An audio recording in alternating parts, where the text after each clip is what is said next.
Hello, everyone. We'll do what we did yesterday since the incursion of Ukrainian armed forces into Russia's Kursk region continues. I'm going to give you some other stuff that is going on outside of that because, yes, there are things going on outside of that.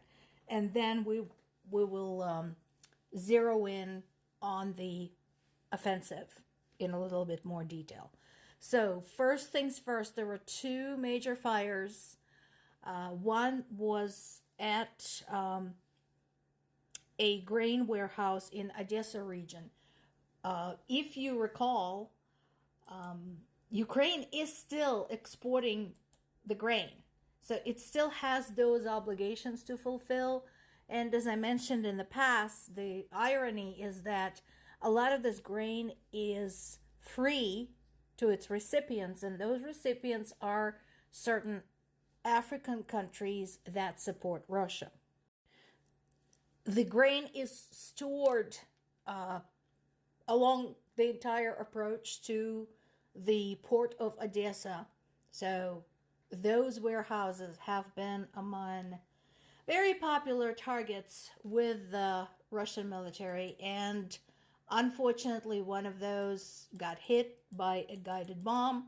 Fortunately, they were able to put out the fire and nobody died. So that is an awesome thing. Another fire took place at the Zaporizhzhya nuclear power station. That hasn't been in the news in a while, but it is still occupied by Russians. And as I mentioned before, it is a constant source of anxiety for me because, again, it's located in my native Zaporizhzhya region, and it is the biggest nuclear power station in Europe. So not something you want to mess with on a good day when we're not fighting a war and there's shit blowing up all over the place. So as of right now, Russia and Ukraine are trading blame in terms of who started the fire at the station. What we do know is that one of the cooling towers and some of the other equipment has been damaged. And we unfortunately don't know the exact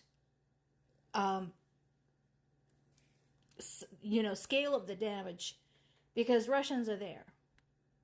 And as before, the concern has been that they removed nearly all of Ukrainian personnel. There is no idea whether they are observing the security measures that were implemented there after the Chernobyl disaster. So, this is not good news. Now, here is one of the versions as to what has happened there.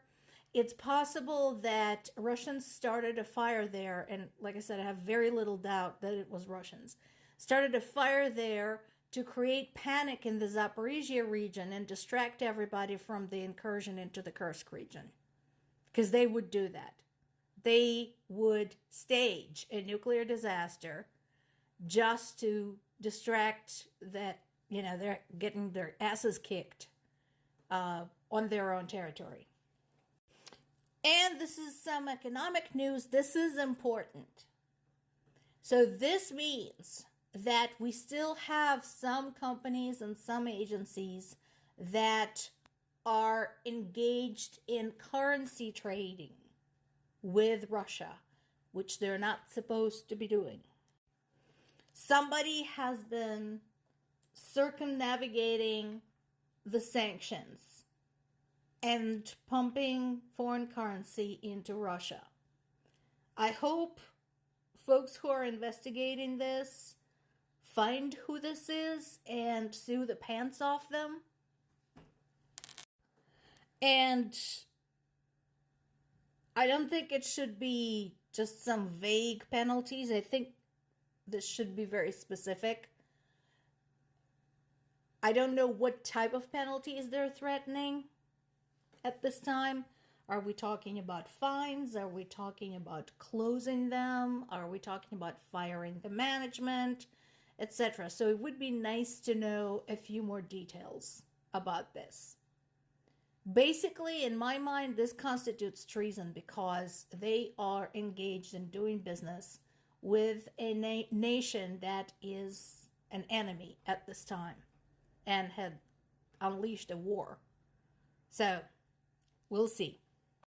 Now, back to what is going on over there in the northeast of Ukraine, or now in the west of Russia. So, as I mentioned before, and rather predictably, Ukrainian troops have turned from moving eastward into the Kursk region down south toward the Belgorod region.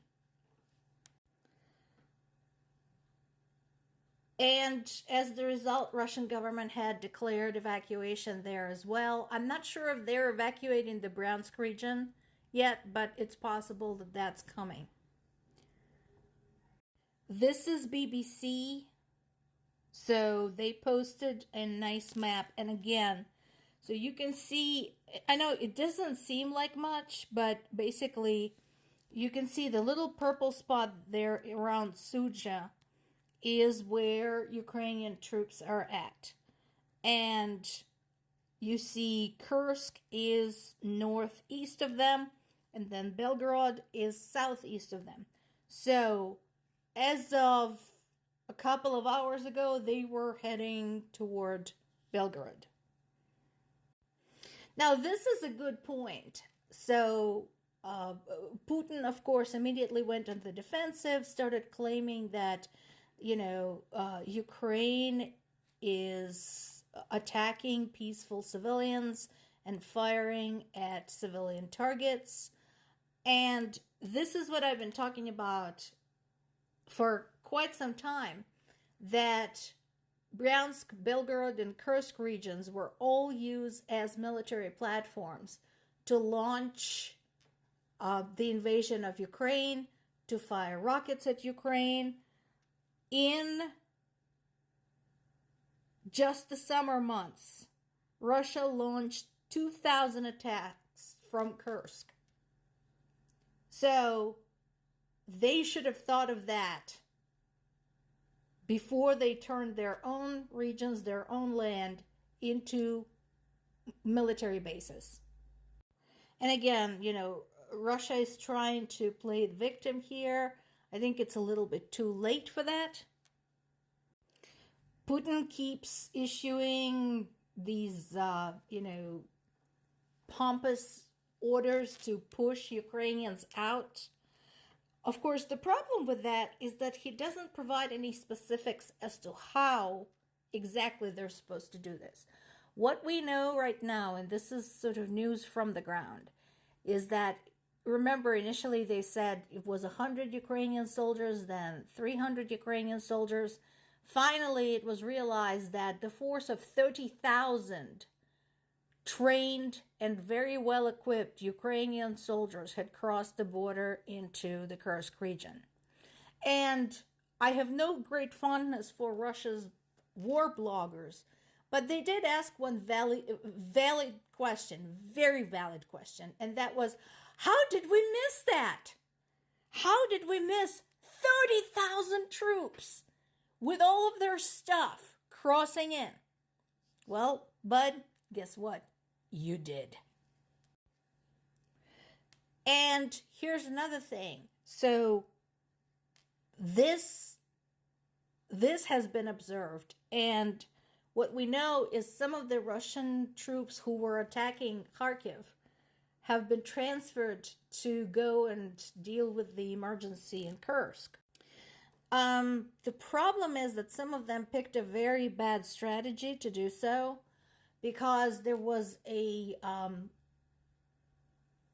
column of them moving in the Kursk direction. They have learned nothing, basically, from prior experiences, because Ukrainians just went and unleashed a bunch of drones on that column and made fast work of them.